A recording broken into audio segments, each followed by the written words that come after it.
This one's gonna need some more work.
I won't get too far without fire.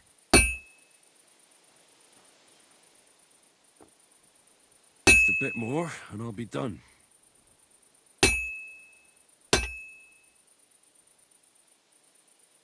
I should heat it up again.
It's cold. I should hop over to the forge.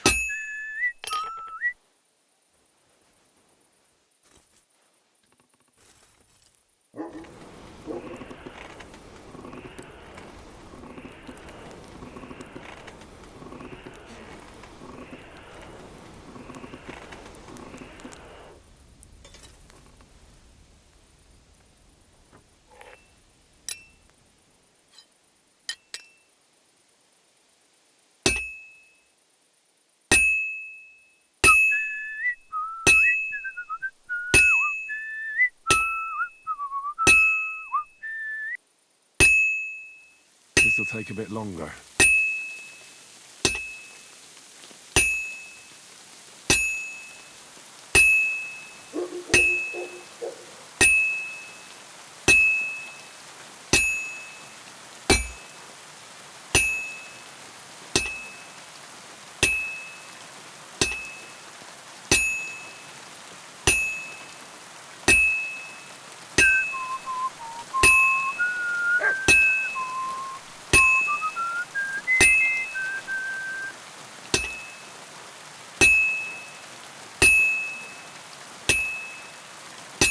Good. Now just to temper it.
Cold.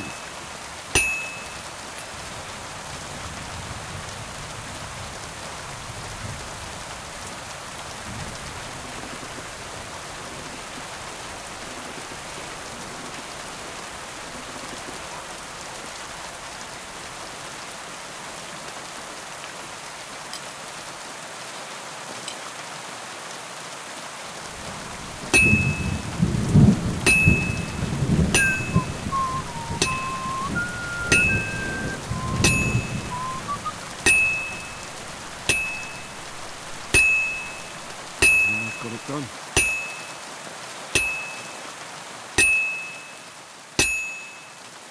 Now I just have to temper it.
That's that.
Good to see you.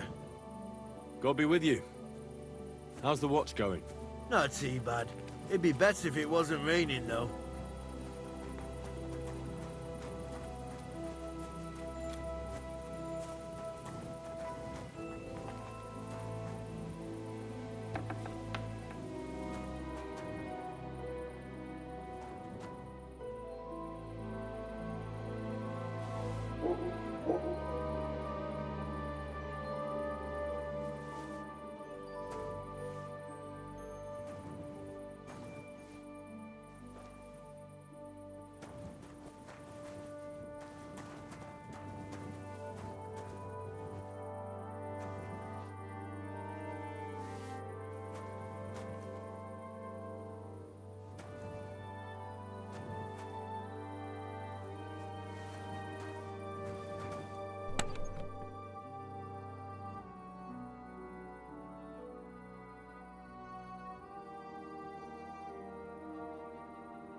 Greetings. What do you need? Show me your wares.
I'd like to do something about that price. All right.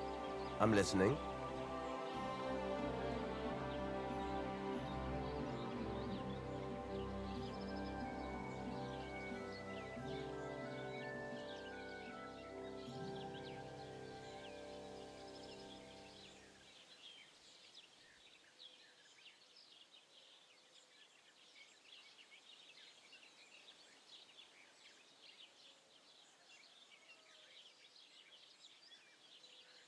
Do you accept?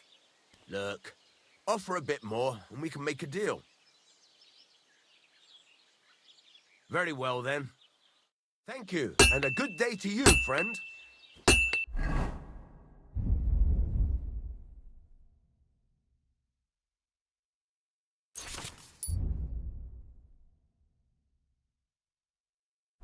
Fucking steal.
That should do it.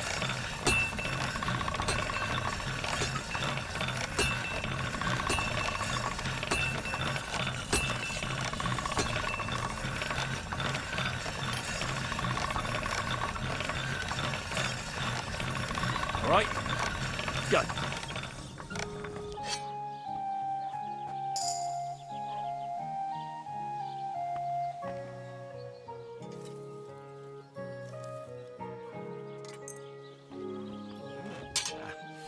I need to sharpen this.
What are you here for, friend?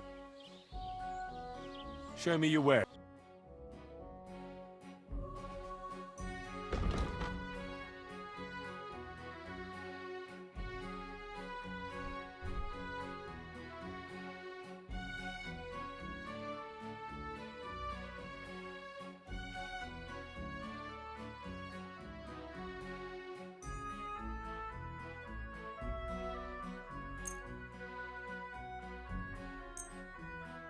Let's talk about the prop. Sure. Do you accept? We're getting close. Very well, then. I hope you'll be satisfied, my friend.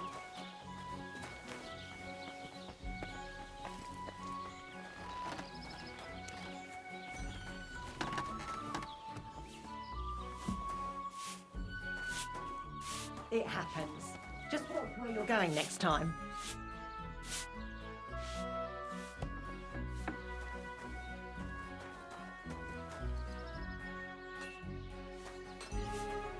God.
Ave Maria.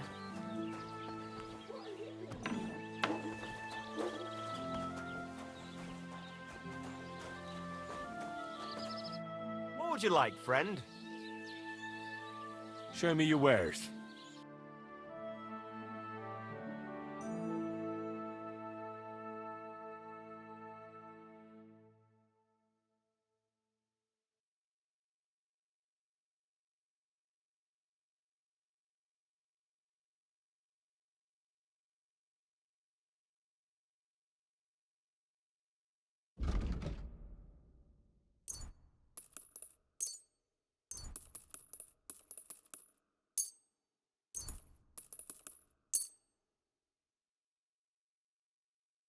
I'd like to do something about that price. All right, I'm listening.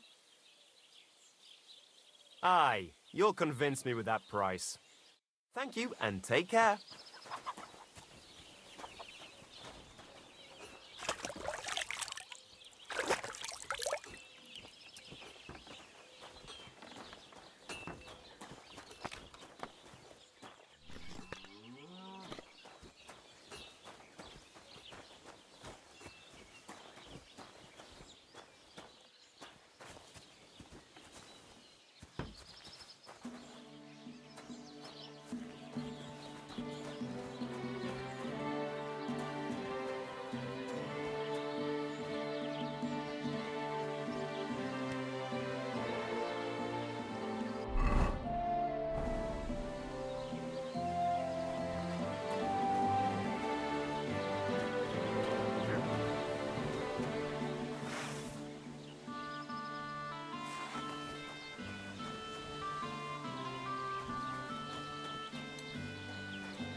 God bless.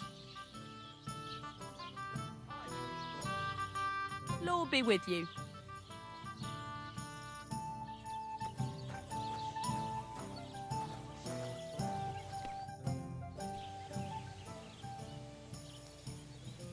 That's a beautiful maypole.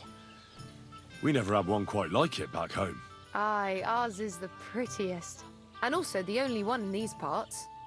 That's why we keep a close eye on it. Nobody's managed to steal it in recent years, but not for a lack of trying. Except, I feel sorry for my poor Hinyik, having to worry about it.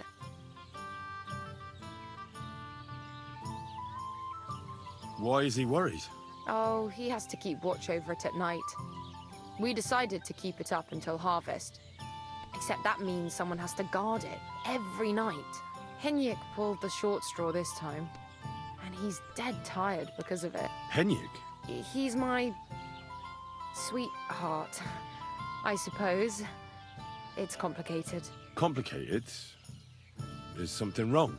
Well, since you asked, my parents forbid us from seeing each other. They're all up in arms over it. They're just not fond of him, so we have to meet in secret, which is impossible now, since Henyek doesn't have the time because he has to watch the maypole. Well, what if someone took over for him and he had some free time tonight? I'd like to see that. He's tired, but it's a matter of honor for him. Besides, the others wouldn't be happy if they found out. We'll see. Show me your wares.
I'd like to discuss the price. All right. Why not?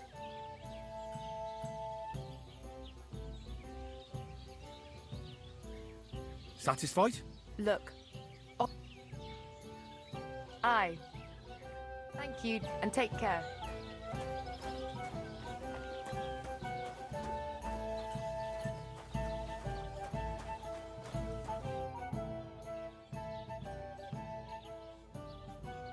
That's a beautiful maypole you have there. You don't see that every day. I reckon all the other villagers must envy you. They sure do. Them Geliovites try to steal it, but our fellas kick their asses. Why are you so interested in it anyway?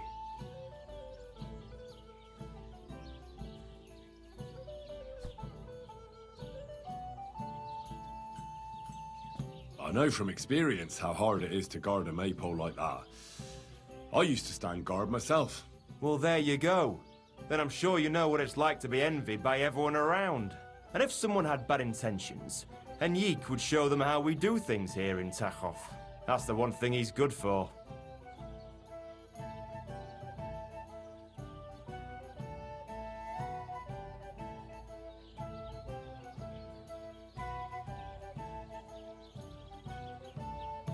What's new around here? You should pay a visit to Old Mouth sometime. He's our local storyteller, you know. He could tell you all sorts of interesting things, but only if you bring him some liquor. Don't forget, I have some here to sell, if you want. And that's all I'd say. Sounds interesting. Thank you, innkeeper. What's new around? Nothing new. It's quiet here, fortunately.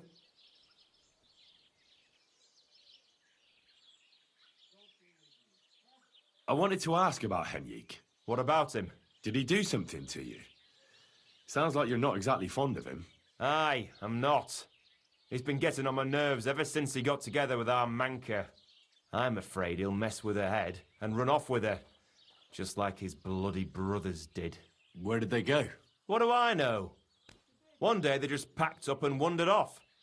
Their village wasn't good enough for them, I reckon. I wouldn't mind if someone went and beat the thought of Manka out of his head. Maybe someone not from around here.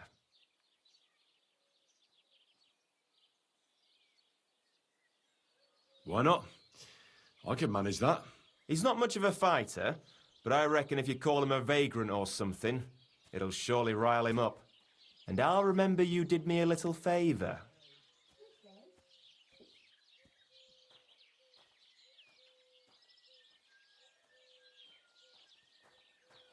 Listen, Prochek. Those Geliovites are plotting something against you. What? Bloody hell. Old Olbram offered me some groschen to steal your maypole. Damn it! That bitter old fool just won't give up. As if it wasn't enough that we fairly and honourably took theirs, and then fairly and honourably kicked their asses when they tried to take ours. It's a tradition. That's just how it goes. But for him to send some bloody outsider like that... Hey, this bloody outsider just did you a favour and told you everything, though he didn't have to. Aye, he did. I can clearly see he's an honest bloke, and we value honesty around here.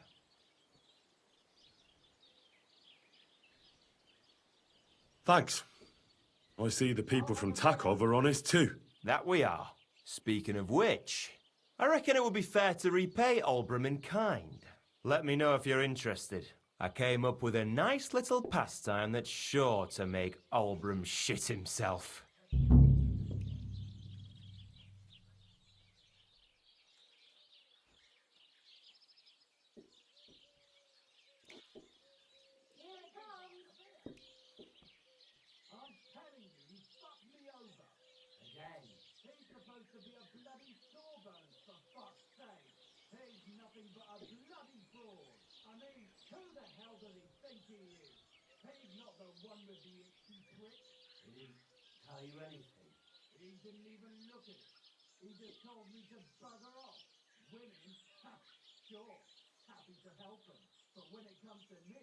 So what should I do to the Geliovites? Listen up then. Old Olbram, the owner of the biggest plot of land in Zhelyov, has this beautiful bull. White as snow he is, The finest animal far and wide. Obviously, he's very proud of it. Very protective, too. Now you, will give his beautiful snow-white bull a nice new coat of paint. Albram is going to lose his mind. Simple, right? Painting a bull, eh? That sounds like fun. Right. We just have to work out a few details. First, we have to get some paint. I don't reckon we'll be able to get any here in the village, but you can try and ask Bartoszek, the tailor in Trotskovitz. I hear he dyes his own fabric. And after that, we'll have to make sure the bull stays still while you're painting it. Try asking Radovan, the local blacksmith. I hear he can make some kind of sleeping potion. If you pour it in the bull's water trough, I'm sure it'll do the trick. But watch out. That beast is enormous. You'd better put at least 3 doses of the potion in there. What's taking so long? All right, then. Albram's bull will be getting a new coat of paint. Albram's going to lose his mind. I can't wait. And remember, it's supposed to be a joke. If you get caught or something goes wrong, the whole thing will be ruined. Right. So I need paint, sleeping potions, and to not get caught.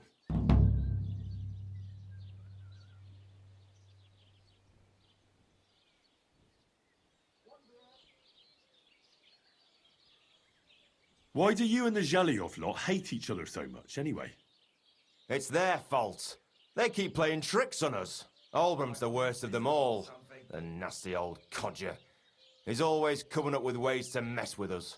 He's the one that stole our pasture.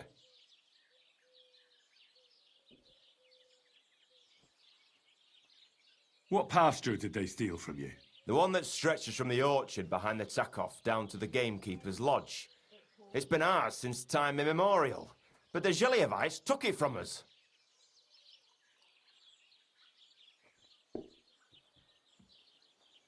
Have you tried asking Lord von Burgov for help? Of course, but he'd have none of it. He said it's up to the Trotskovitz bailiff to sort it out, but the bailiff couldn't care less. He said we should deal with Albram ourselves, or he'll have us caned and clapped in the pillory. And how did they take it from you? You can't exactly stuff a pasture in your purse and walk away with it. Save the jokes, will you?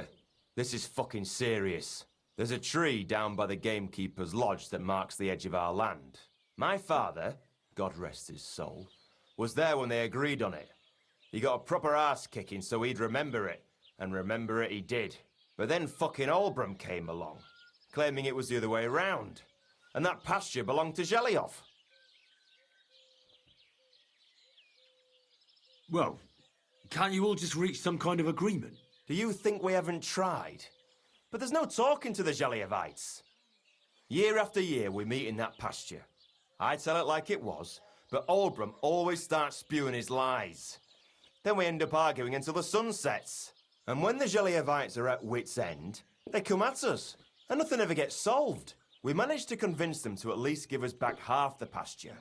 But I know the whole bloody thing belongs to us. We can't just leave things like this.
the Lord.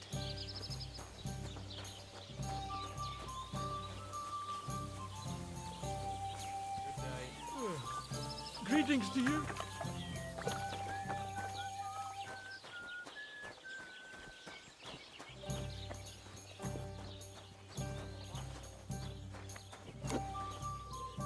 Good day to you. People call you the mouth, right? They say you tell all sorts of stories. I'm no mouth to you. My name is Stenyik. Got that? What do people call you then? Bughead? Arse face? I'm sorry, Stenyak. I'm Henry. Pleased to meet you. But you were right about the stories. I could tell you stories so sad they'd make the devil cry. Or would you prefer something so scary it'll make the hairs on your ass turn white? But it's a lot of hard work for me. Now, if you had something to drink or a couple of groschen, that might help loosen my tongue.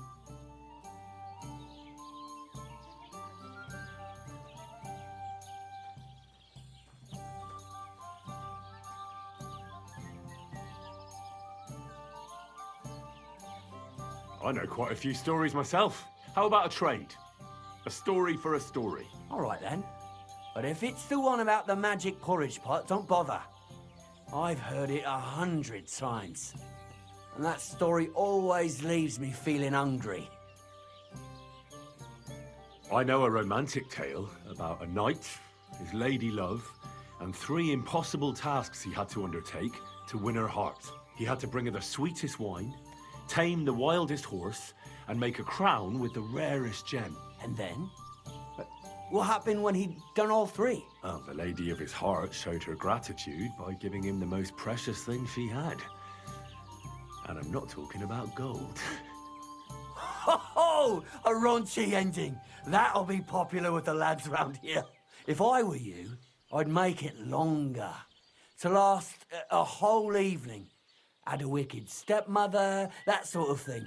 It'll be a hit. And now, I'll tell you a tale in return. So what kind of story would you like to hear?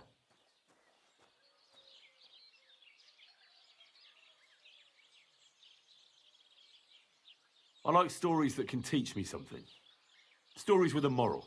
Haven't you heard enough of those in church? But it's not a problem. I have just the tale for you. And it's not one you'll hear from any priest. So, once upon a time, there lived in these very lands 2 brothers. The older was called Kuba, the younger, Matthias.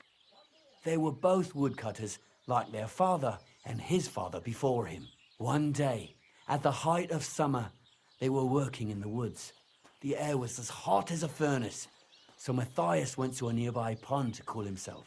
But as he was leaning over the cold water, there was a loud splash. His axe had got loose from his belt.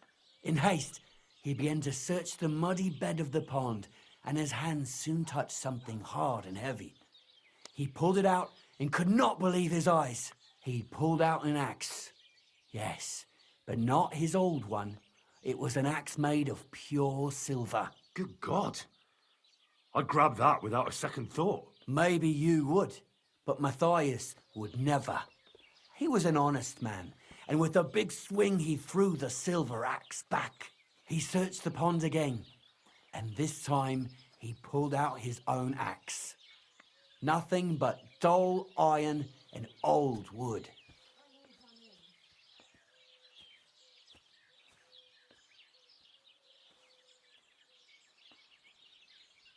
I reckon that was the right choice. Who knows who the silver axe belonged to? Well, quite. Listen on. Matthias was just about to leave when suddenly a water goblin came out of the pond, silver axe in his hands, and he said, "You're a righteous man, Matthias, and for your honesty, you may keep both axes." Matthias, not hanging around for the goblin to change his mind, took up both axes, gave us thanks, and ran to tell Kuba all about it. Kuba, however, was not best pleased with his little brother's fortune. He deeply envied Matthias for his newfound wealth. So, He set out to try the same thing. He ran as fast as his legs could carry him straight to the pond, threw his own axe in, and began a pretend search for it. Yet Kuba had no luck. He pulled out the axe he'd thrown in himself, so he tried again.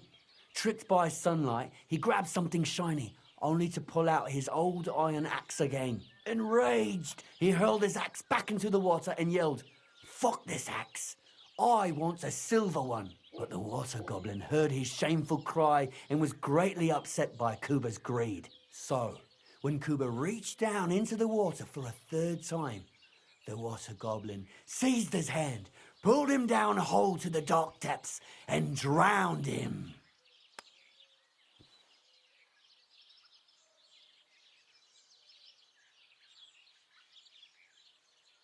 Well, all was as it should have been. It was Kuba's fault. I don't think so. It seems Matthias didn't either. He went to the water goblin and begged for his brother's body so he could take him home and bury him. But the path back from the pond led over a steep hill, and carrying the weight of the waterlogged body exhausted Matthias. He stopped to rest by an old oak tree, and he used a silver axe to cut off a branch that would serve as a walking stick. But it wasn't enough. Somehow, it was still getting harder to continue up the hill. Then Matthias realized it wasn't his brother's body that was weighing him down. It was the silver axe. The axe was the cause of all this trouble. So he started bashing the silver axe against the big stone with all his might, trying to destroy it. Yet no matter what, he couldn't even make a dent. With the last of his strength, Matthias climbed to the top of the hill. He knew he could go no further, so he found a pretty spot with a view over the valley and dug his brother a grave. There, he buried both his brother and the silver axe that had brought such pain upon them. His final act was to stick the oak branch in the ground by the grave. But lo and behold, the branch grew green leaves and became a tree. The locals have had no dealings with the water goblin since then, but some have had the bad luck to bump into him.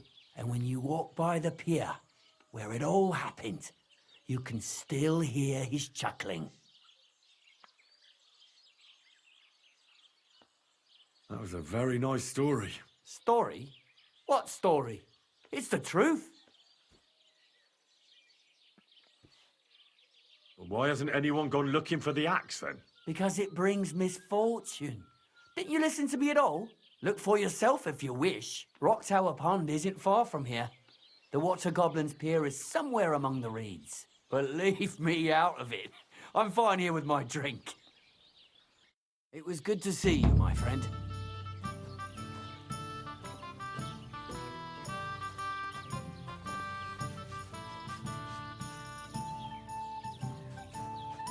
That's a load of shit.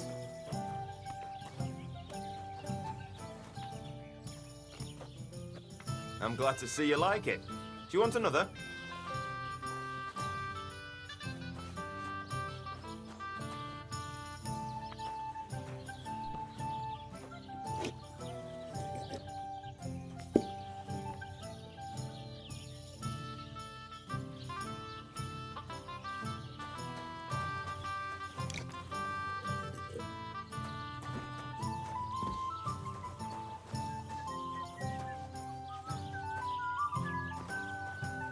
Copy.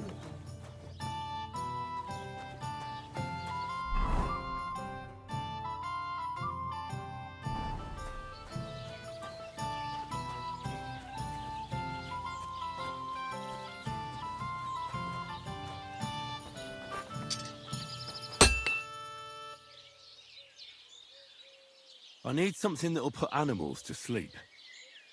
Project said you might know something. Did you get tired of blacksmithing and take up farming instead? I just happen to know of something. I used a concoction that will put even a startled mare to sleep in no time. I once accidentally drank some and slept for 3 days. But the recipe is an old blacksmith's secret. The kind you don't just give away. You're in the trade, so I can tell you. Listen up then. You take some poppy and thistle and boil them in oil. Then, after it cools off, you add a little herb Paris. That doesn't sound too complicated. Thank you.